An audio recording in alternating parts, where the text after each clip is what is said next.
കാരണം അല്ലെങ്കിൽ ഞാൻ ഇത്ര നാൾ പ്രയത്നിച്ച കാരണമാണ് ഇത് കിട്ടിയെന്നുള്ള സന്തോഷത്തിൽ മനാഫ് ആ വീട്ടിൽ പോയി കുറച്ച് കാര്യങ്ങളൊക്കെ പറഞ്ഞതിൻ്റെ പേരിൽ, പിന്നെ അതേപോലെ തന്നെ മനാഫിൻ്റെ ആത്മീയ ഗുരുവിനെയും കൂട്ടിയിട്ട് ആ വീട്ടിലോട്ട് പോയി.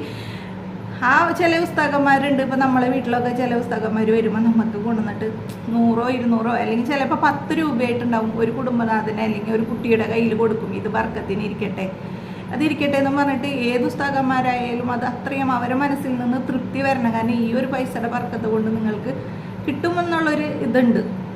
അത് നമ്മൾക്ക് ആർക്കായാലും ഉണ്ടാവും. ഇപ്പം അത് ക്രിസ്ത്യൻസിന് ഉണ്ടാവും, ഹിന്ദുക്കൾക്ക് ഉണ്ടാവും, അതേപോലെ മുസ്ലിംസിൻ്റെ ഇതിലും ഉണ്ടാവും. അത് അവരുടേതായ ഒരു അമ്പലത്തിൽ നിന്നൊക്കെ പൂജാരിമാർ പൂജിച്ചു കൊടുക്കും, അങ്ങനെയൊക്കെ കൊടുക്കുമല്ലോ. അതേപോലെ തന്നെയാണ് ഈ ഉസ്താദ് കൊടുത്തത്. പക്ഷേ അത് അവർ വേറൊരു തരത്തിലാക്കി. ഈ 2000 രൂപ കൊണ്ട് ഞങ്ങൾക്ക് ഈ കുടുംബം പുലർത്തേണ്ട ആവശ്യമില്ല, നിങ്ങളുടെ സഹായം ഞങ്ങൾക്ക് വേണ്ട. അതേപോലെ ഇങ്ങനെ ഈ അളിയൻ പറയുന്നുണ്ട്, എന്തുട്ടാണ് പറയണത്, ഞങ്ങൾക്ക് നാണക്കേടാണ്.